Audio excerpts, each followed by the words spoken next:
అందరికీ నమస్కారం అండి. ఈరోజు మనం ఎల్లాప్రగడ సువర్చలాదేవి గారు రచించిన ఇంటర్వ్యూ అనే చక్కటి కథను విందాం. ఇక కథలోకి వెళ్దాం. Excuse me, I'm Dhanush. Recruitment ఆఫీసర్కి తన బయోడేటా అందిస్తూ అన్నాడు. నిన్న జరిగిన రిటర్న్ టెస్ట్లో సెలెక్ట్ అయ్యాను. ఈ రోజు గ్రూప్ డిస్కషన్కి రమ్మన్నారు. మర్యాదగా ఇంగ్లీష్లోనే అన్నాడు. ఓ, ప్లీజ్ వెల్కమ్. ఆ ముందుకెళ్ళండి, అక్కడ మా వాళ్ళుంటారు. మీ డీటెయిల్స్ తీసుకుని మీరు ఎవరిని కాంటాక్ట్ చేయాలో చెప్తారు అంటూ చాలా గౌరవంగానే ఆహ్వానించాడు. నిన్నటికి ఈ రోజుకి ఎంత తేడా! నిన్న ఇదే మనిషిని కనీసం దగ్గరగా కలవటానికి కూడా వీల్లేకపోయింది. అవును మరి, జనం సందుకో ఇంజనీరింగు, గొంతుకో డిగ్రీ కాలేజీలు పుట్టగొడుగులా పుట్టుకొస్తుంటే గ్రాడ్యుయేట్లకి ఏం తక్కువ? ఎక్కడ చూసినా వాళ్లే. నిన్న వాకిన్ అని పేపర్లో కనబడగానే వేలం వెర్రిగా ఎగబడ్డారు. తప్పదు, కాంపిటీషన్. పాపం, అందుకే ఈ రిక్రూటర్ మహానుభావుడు ఎందరితో అని పర్సనల్గా మాట్లాడగలడు. అందుకే దూరం నుంచే ఎవరు ఏం చేయాలో ఎటెళ్లాలో మైకులోనే చెప్పాడు. అతని దగ్గరకు వెళ్దామనుకున్న అభ్యర్థులందరినీ సెక్యూరిటీ వాళ్ళు కంట్రోల్ చేశారు. మరి అదే పెద్ద మనిషి ఈవేళ తనకింత మర్యాద ఇస్తున్నాడంటే దానికి కారణం నిన్న పరీక్ష రాసిన అనేక వేల మందిలో నుండి సెలెక్ట్ అయిన కొందరిలో తను ఒకడు. ఆలోచనలను పక్కన పెట్టి తనను తాను పరిచయం చేసుకుని విషయం చెప్పాడు అక్కడ కూర్చొని వివరాలు చెక్ చేస్తున్న రిక్రూట్మెంట్ వాళ్లతో. వాళ్లేదో ఫామ్ నింపమని ఇచ్చారు. ఆ తతంగమంతా అయ్యాక ధనుష్ని ఓ కాన్ఫరెన్స్ హాల్లోకి తీసుకెళ్లారు. పూర్తి ఆధునికతను సంతరించుకున్న గది అది. Wall to wall carpet, central air conditioned, revolving chairs, గోడలకు అందమైన డిజైన్స్, రంగులు, అక్కడక్కడ మోడర్న్ ఆర్ట్ పెయింటింగ్స్. మరీ అర్థం కాకపోయినా ఆ రూంలో అలాంటివి బావుంటాయేమో అని సర్ది చెప్పుకున్నాడు. రూంలో అక్కడక్కడ అందమైన మొక్కలున్న కుండీలు, టేబుల్ మధ్యలో అందమైన పూలు ఉన్న ఫ్లవర్ వాజు. వావ్, ఇదేనా తను పని చేయబోయే ఆఫీసు? ఒక్క క్షణం ఒళ్ళు గగ్గురు పొడిచింది. కాని అంతలోనే ఓ మూల ఏదో భయం. ఏమో, ఈ కంపెనీలో ఉద్యోగం రావడం అంత తేలిక కాదట. అభ్యర్థులని సెలెక్ట్ చేయటానికే చాలా తతంగమంట. అదేంటో తనకిప్పుడే అర్థం అవుతోంది. కాబట్టి ఇప్పుడే లేనిపోని ఆశలు కల్పించుకోవటం అనవసరం. మనసుని అదుపులో పెట్టుకోవడానికి ప్రయత్నిస్తున్నాడు. తనకి ఉద్యోగం ఎంత అవసరమో తనకి బాగా తెలుసు. ఇప్పటికే ఎన్ని ఇంటర్వ్యూలకి వెళ్లాడో, ఎన్నింటికి అప్లై చేశాడో తనకొక్కడికే తెలుసు. అనవసరంగా ఇంట్లో వాళ్ళకి లేనిపోని ఆశలు కల్పించడం ఇష్టలేక అన్ని వివరాలు ఇంట్లో చెప్పలేదు. దానికి ఓ కారణం ఉంది. ఉద్యోగ ప్రయత్నాలు మొదలుపెట్టిన కొత్తల్లో దాదాపు ఒక ఉద్యోగం వచ్చినంత పనై సంబరపడ్డాడు. దాంతో ఇంట్లో వాళ్లు ఓ అడుగు ముందుకేసి స్వీట్లు కూడా పంచబోయారు. ఆ రోజు తాను అప్లై చేసిన కంపెనీలో 6 ఖాళీలున్నాయి. తనేమో చివరి 10 మందిలో ఉన్నాడు. ఇంటర్వ్యూ టైంలో తన మిగతా అభ్యర్థుల నుండి సేకరించిన సమాచారం ప్రకారం ఆ ఉద్యోగానికి నైట్ షిఫ్ట్లు కూడా పనిచేసే అవసరం ఉంటుందని తేలింది. అలాగైతే తాను చేయలేనని ఓ మహిళా అభ్యర్థి అంది. అలాగే తరచూ క్యాంపులకు వెళ్లాల్సి ఉంటుందని తేలడంతో వ్యక్తిగత కారణాల వలన తాను ఈ ఊళ్ళోనే ఉండే ఉద్యోగం అయితేనే చేస్తానని ఓ అభ్యర్థి అనడం, రిటర్న్ టెస్టుల ర్యాంక్ ప్రకారం గాని అకాడమిక్స్ రికార్డ్స్ ప్రకారం గాని తాను మరో 2-3 అభ్యర్థుల కంటే బెటర్గా ఉండటమే ఆనాటి తన ఆనందానికి కారణం. కాని ఎలా పోయిందో తెలియదు, ఆ ఉద్యోగం తనకి రాలేదు. కాబట్టే ఇప్పుడు ఇంత టెన్షన్. కాసేపట్లోనే ఆ కాన్ఫరెన్స్ రూమ్ నిండింది. మొత్తం 12 మంది అభ్యర్థులున్నారు. ఇంతలో ఓ రిక్రూటర్ వచ్చి గ్రూప్ డిస్కషన్ రూల్స్ చెప్పి తన వైపు నుండి అబ్జర్వ్ చేసే జడ్జిలను పరిచయం చేసి చివరిగా టాపిక్ చెప్పి వెళ్లిపోయాడు. Topic brain drain. మన దేశంలో సరైన అవకాశాలు లేక విదేశాలకు వలస వెళ్లిపోతున్న మన దేశపు మేధో సంపత్తి గురించి, దీనికి కారణాలు, ఆపటానికి తీసుకోవాల్సిన చర్యలు, ఈ ప్రమాదానికి ఎవరెవరు ఎంతెంత కృషి చేయాలి. ఇలా కాన్ఫరెన్స్ రూమ్ అంతా వాదోపవాదాలు, ఛలోక్తులు, చళుకులు, వ్యంగ్యాస్త్రాలతో నిండిపోయింది. దీనికి మొత్తం తప్పు ప్రభుత్వానిది అన్నాడు ఒకడు. ప్రభుత్వాలు తాము ఎలక్షన్లో ఖర్చు పెట్టిన డబ్బు ఎలా రాబట్టాలని చూడటమే తప్ప యువతకి ఉపాధి అవకాశాలు కల్పించడం పట్ల ఎలాంటి శ్రద్ధ కనబరచడం లేదు అన్నాడు. ప్రభుత్వ రంగం అంతా లంచాలతో, రికమెండేషన్లతో, రిజర్వేషన్లతో నిండిపోతే అర్హత, ప్రతిభ గల యువతకి ఏం దక్కుతుంది? అవుట్సోర్సింగ్ కి విదేశాల్లో తీవ్రమైన ప్రతిఘటన ఎదురవుతుంటే మన దేశంలో ప్రైవేట్ రంగం మాత్రం ఎంతమందికని ఉపాధి ఇస్తుందంటూ వాదించాడు. కాన్ఫరెన్స్ రూమ్ మరో అసెంబ్లీని తలపిస్తోంది. సగం సగం మంది అభ్యర్థులు ఒక్కో జట్టుగా వాళ్ళకి తెలియకుండానే విడిపోయారు. పరిస్థితి అర్థం చేసుకున్న ధనుష్ తెలివిగా మరో వర్గానికి నాయకుడిగా ఎదగాలని తప్పంతా ప్రభుత్వాలదే కాదు, మన యువతపై కూడా ఉంటుందంటూ డిస్కషన్ని తన వైపు తిప్పుకున్నాడు. లక్షలు పోసి విదేశాల్లో చదవటం, ఆ చదవడానికి ఆయన ఖర్చులు రాబట్టుకోవడానికి అక్కడే ఉండిపోయి ఉద్యోగాలను చేస్తూ మాతృభూమిని మరవటం మన తప్పు కాదా? మనమే అక్కడి నుండి ఇక్కడికి వచ్చి మనమే ఇతరులకు ఉద్యోగావకాశాలు ఎందుకు ఇవ్వకూడదంటూ ప్రశ్నించాడు. అలా ఇండియా వచ్చి ఇక్కడే కంపెనీలు పెట్టి ఎందరికో ఉద్యోగావకాశాలు కల్పిస్తూ బ్రెయిన్ డ్రైన్ ని కొంతవరకైనా అరికట్టిన ప్రముఖ పారిశ్రామికవేత్తలను గుర్తు చేశాడు. పాతదైనా తెలిసిన నానుడే ప్రయోగించాడు. ఈ దేశం మనకేమిచ్చింది అనే దానికంటే మనం ఈ దేశానికేమిచ్చాం అనే ధోరణిని నొక్కి వక్కానించాడు. అవకాశాలు లేవు లేవు అంటూ ఇతరులను నిందించే ఈ సోకాల్డ్ మేధావులు రేపు కాస్త ఎక్స్పీరియన్స్ రాగానే ఇన్నాళ్లు తమకు ఉద్యోగం ఇచ్చి ఆదుకున్న కంపెనీలకు గుడ్ బై కొట్టి గ్రోత్ కోసమని వేరే కంపెనీలకు వలస వెళ్లటం లేదా? మరి మన ఇండియన్ల కోసం మన ఇండియాకొచ్చి మన దేశంలో కంపెనీలు పెట్టి ఉద్యోగావకాశాలను కల్పించే వాళ్ళని విమర్శించే హక్కు మనకెక్కడుంది అంటూ ప్రశ్నించాడు. ధనుష్ వైపు చేరిన వాళ్ల సంఖ్య ఎక్కువగానే ఉంది. కానీ అప్పటికే ఆ కంపెనీ పెద్దల దృష్టిలో మాత్రం పడ్డాడు ధనుష్. తనకి కావాల్సింది కూడా అదే. వాదోపవాదాలకు సమయం మాత్రమే అడ్డుకట్ట వేయగలిగింది. అనుకున్నట్టుగానే గ్రూప్ డిస్కషన్లో విజయవంతుడయ్యాడు. ఈసారి అతని మొహంలో టెన్షన్ తాలూకు రిలీఫ్ కన్నా కొద్దిగా విజయ గర్వమే తొంగి చూసింది. మరో 2 రోజుల్లో టెక్నికల్, మేనేజ్మెంట్ ఇంటర్వ్యూ తతంగాలన్నీ ముగిశాయి. ఇక మిగిలింది ఫైనల్ రౌండ్ ఇంటర్వ్యూ. కానీ దానికి మరో వారం టైం ఇచ్చారు. ఎదురు చూసిన రోజు రానే వచ్చింది. ఆ కంపెనీ తనకు కావలసిన వివిధ శాఖలకు అభ్యర్థులను వేరువేరుగా విడగొట్టి ఆ శాఖల వారిని వారికి కావలసిన అభ్యర్థులని ఎన్నుకునే అవకాశం ఇచ్చింది. తన పేరు ఉన్న గ్రూప్ వెతుక్కున్నాడు. ప్రతి గ్రూప్లో 2 లేక 3 కన్నా లేరు. కానీ ప్రతి గ్రూప్ నుండి తీసుకునేది ఒక్కరినే. మళ్లీ అతనిలో టెన్షన్ చోటు చేసుకుంది.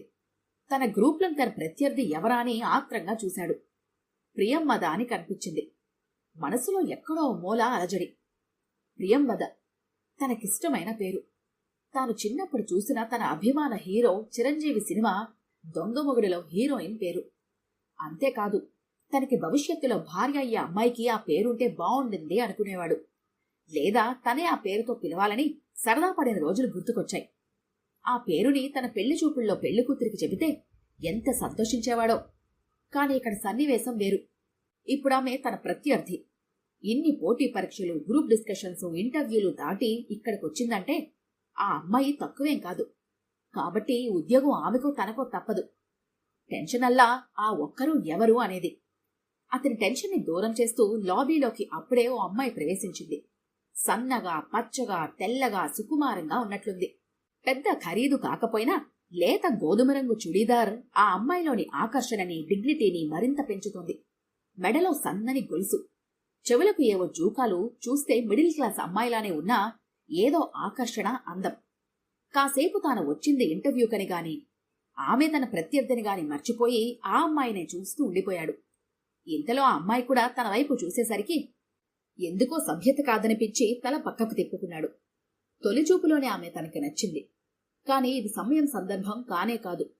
ఓసారి పైన చూసి అక్కడ అందమైన లెటర్స్తో అద్భుతంగా డిజైన్ చేసి ఉన్న ఫాల్స్ సీలింగ్ మాత్రమే ఉండటంతో తిరిగి చూపిని ఓసారి ఆ అమ్మాయి వైపు మరల్చి ఆ అమ్మాయి తన దగ్గరున్న ఏవో పేపర్స్ చూస్తూ ఉండటంతో కాసేపు చూసి తిరిగి వాచ్ వంక చూసుకున్నాడు.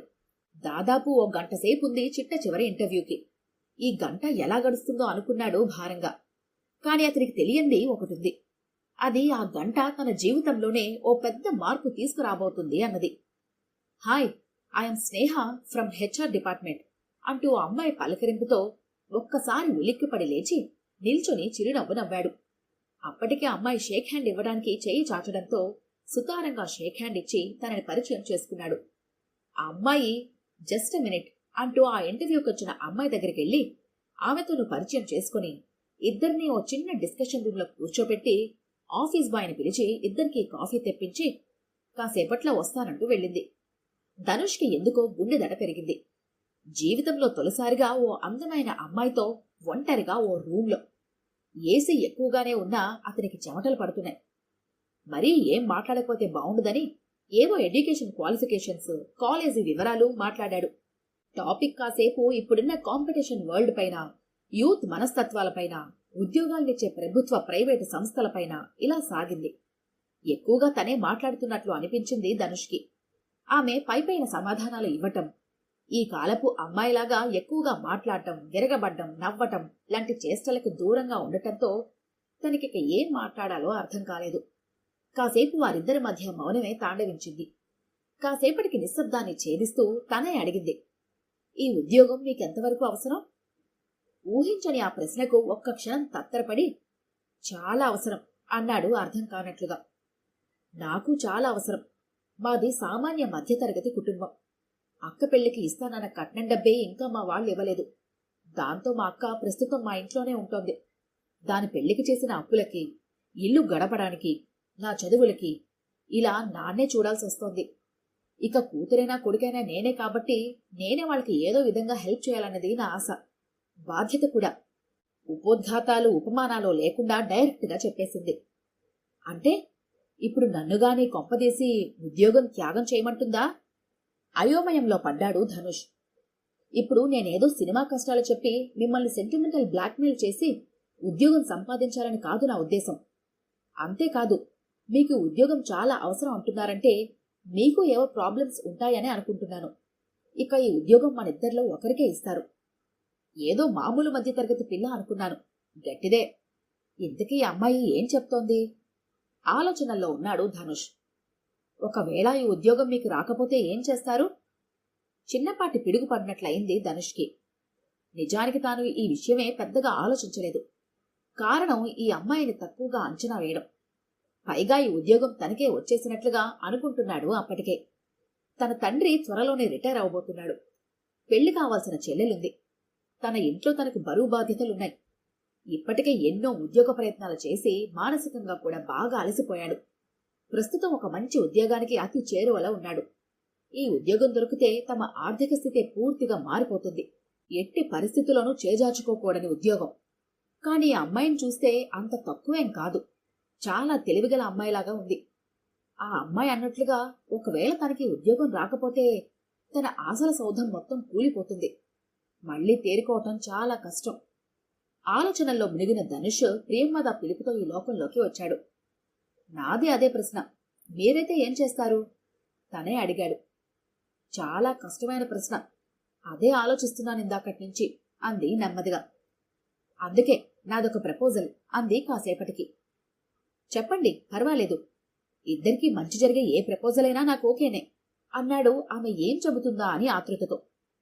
కాసేపు మౌనం తర్వాత చిన్నగా అంది. మీకు అభ్యంతరం లేకపోతే, మీకిష్టమైతే మనం మ్యారేజ్ చేసుకుందాం. కరెంట్ షాక్ కొట్టినవాడిలా అయిపోయాడు ధనుష్. బీచుడ్డున సరదాగా ఆడుతూ పాడుతూ తిరుగుతున్న వాళ్ళు సునామీ రాకతో ఉక్కిరి బిక్కిరి అయిపోయినట్లుగా ఉంది అతడి మనసు. అయితే తేడాల్లా వాళ్లు భయంతో బాధతో అయితే తను మాత్రం ఆశ్చర్యంతో ఆనందంతో. మీరంటున్నది నమ్మనేనట్లుగా అన్నాడు. అవును, నేనే ఉద్యోగాన్ని వదిలేసి భార్య పోస్టు తీసుకుంటాను. అయితే దీనికి నా వైపు నుండి ఓ కండిషన్ కూడా ఉంది. కొడుకైనా కూతురైనా మా వాళ్ళకి ఇప్పుడు నేనే. కాబట్టి వాళ్ళ బాధ్యత తీసుకోవడానికి మీరు నాకు సహకరించాలి. పరిస్థితి అర్థమైంది ధనుష్కి. ఆ అమ్మాయి చాలా ప్రాక్టికల్ మనిషి. సమస్యని అన్ని కోణాల నుంచి చూసే మనస్తత్వం. ఈ ఒప్పందంలో ఆ అమ్మాయి పెళ్లి సమస్య, ఉద్యోగ సమస్య, తమ వాళ్ల సమస్యలన్నీ తీరుతాయి. అయితే అతనికి అర్థం కానిదల్లా ఒకటే. అంటే ఈ అమ్మాయి తన సమస్యల వలన తన జీవితాన్ని తాకట్టు పెట్టుకుంటోందా అని. ఏంటి ఈ అమ్మాయి ఇలా అడుగుతోంది అని అనుమానిస్తున్నారా అంది కొంచెం బిడియపడుతూ. అబ్బే, అలాంటిదేమీ లేదండి. మీరు మీ వాళ్ల కోసం మీ జీవితాన్ని త్యాగం చేయాలనుకుంటున్నారా? ఈసారి ప్రశాంతంగా ఎలాంటి తత్తరపాటు లేకుండానే అడిగాడు ధనుష్. ఇందులో ఎలాంటి త్యాగమూ లేదండి. అంతేకాదు, కాస్త స్వార్థం కూడా ఉంది. ఎటువంటి పరిస్థితుల్లోనూ మంచి అవకాశాలను వదులుకోకూడదని.